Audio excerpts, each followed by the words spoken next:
Right. ఇప్పుడు మెదక్ వెళ్దాం. మెదక్‌లో మా ప్రతినిధి సునీల్ మనకి అందుబాటులో ఉన్నారు. అక్కడ చూసుకుంటే ఉమ్మడి మెదక్ జిల్లా వ్యాప్తంగా చూసుకుంటే ఐకేపీ, వివోల నిరసన దీక్షలు కొనసాగుతున్నటువంటి పరిస్థితి.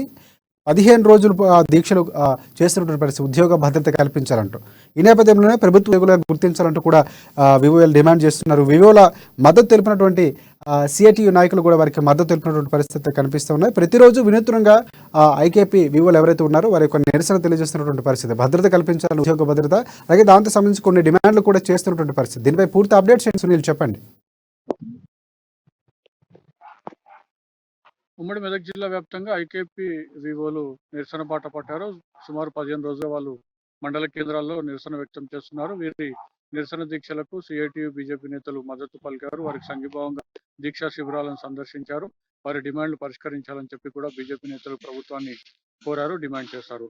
మరోవైపు ప్రతిరోజు ఉమ్మడి మెదక్ వినూత్న రీతిలో ఐకేపీ వివోలు తమ నిరసన వ్యక్తం చేస్తా ఉన్నారు. రోడ్లు ఊడుస్తూ, లేదంటే భిక్షాటన చేస్తూ, చెవులో పువ్వులు పెట్టుకొని, లేదంటే ఆకలి బాధలు తీర్చేందుకు ప్రభుత్వం జీతాలు ఇవ్వడం లేదు కాబట్టి ఆకులు నములుతూ తమ నిరసన వ్యక్తం చేసిన పరిస్థితి ఉంది. అయితే 15 రోజులు గడుస్తున్నప్పటికీ కూడా ప్రభుత్వం నుంచి ఎలాంటి సానుకూల స్పందన రాకపోవడం పట్ల ఐకేపీ వివోల సంఘం, ఐకేపీ వివోలు ఆగ్రహం వ్యక్తం చేస్తా ఉన్నారు. రాబోయే ఎన్నికల్లో బీఆర్ఎస్ ప్రభుత్వం ఓటమికి తమ వంతు కృషి చేస్తామని చెప్పి కూడా వారు తీవ్ర ఆవేదనలో విమర్శలు చేస్తున్న పరిస్థితి ఉంది.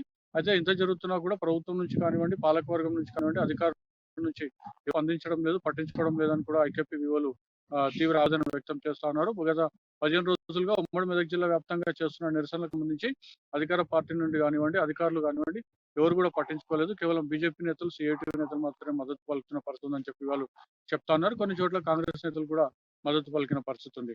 అయితే రాష్ట్ర ప్రభుత్వం తమకు ఉద్యోగ భద్రత కల్పించాలి, ప్రభుత్వ ఉద్యోగులుగా అదేవిధంగా ప్రమాద బీమా సౌకర్యం కల్పించాలని చెప్పి కూడా వాళ్ళు డిమాండ్ చేస్తా ఉన్నారు. మరోవైపు తమ ఏజ్ బార్ అయిపోతుంది, ఇప్పటికి కూడా వాళ్ళు ప్రభుత్వం నుంచి తమను పర్మనెంట్ చేయడం లేదని చెప్పి కూడా ఆవేదన వ్యక్తం చేస్తున్నారు. సీఎం కేసీఆర్ ఎన్నికల హామీలో ఇచ్చిన భాగంగా కాంట్రాక్ట్ ఉద్యోగులను పర్మనెంట్ చేస్తా అని చెప్పారు, కానీ ఇంతవరకు కూడా అలాంటి యూసే లేదని చెప్పి కూడా వారు విమర్శిస్తున్న పరిస్థితి ఉంది. రాజశేఖర్, ఇంకోటి ప్రధానంగా చూసుకుంటే అక్కడ ఉన్నటువంటి సిచ్యువేషన్స్ ఏవైతే ఉన్నాయో దానికి సంబంధించడంలో ఏమైనా, లేకపోతే ఈ మధ్యలో ఏమైనా ప్రభుత్వ ప్రతినిధుల దగ్గరికి వారి సమస్యను తీసుకెళ్లే ప్రయత్నం చేశారా? ఎందుకంటే అధికార పార్టీ ఉన్నటువంటి నేతలకు ఖచ్చితంగా ఈ సమస్య తీసుకెళ్లేటువంటి అవసరం కూడా ఉంది.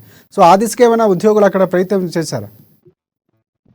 అదే నిరసన దీక్షలకు ముందైతే వాళ్ళు అధికారులందరికీ కూడా వినతి పత్రాలు ఇవ్వడం జరిగింది. అధికార పార్టీలకు సంబంధించిన నేతలకు కూడా వినతి పత్రం ఇవ్వడం జరిగింది. మరోవైపు మంత్రులకు కానివ్వండి, ఎమ్మెల్యేలకు కానివ్వండి, లేదంటే జిల్లా స్థాయి అధికారులకు కూడా వినతి పత్రం ఇవ్వడం జరిగింది. అయినప్పటికీ కూడా వారు పట్టించుకోకపోవడంతోనే వారు నిరసన వ్యక్తం చేస్తూ నిరసన దీక్షలు ప్రారంభించారు. ఈ దిశలో 15 రోజులుగా కొనసాగుతున్న దీక్షలకు సంబంధించి అధికారుల నుంచి ఏమైనా స్పందన ఏమైనా ఉందా? అంటే చర్చలకు ఏమైనా పిలవటం కానీ, లేకపోతే అది ఆ అప్డేట్ ఏమైనా వచ్చే అవకాశం ఏమైనా కనిపిస్తుంది అంటారు 2-3 రోజుల్లో మనకి? లేదు, దీక్షలు 15 రోజులకు చేరుకున్నప్పటికీ అధికారుల నుంచి ఎలాంటి స్పందన లేదు. ఐకేపీ వివోలు ఆవేదన వ్యక్తం చేస్తా ఉన్నారు.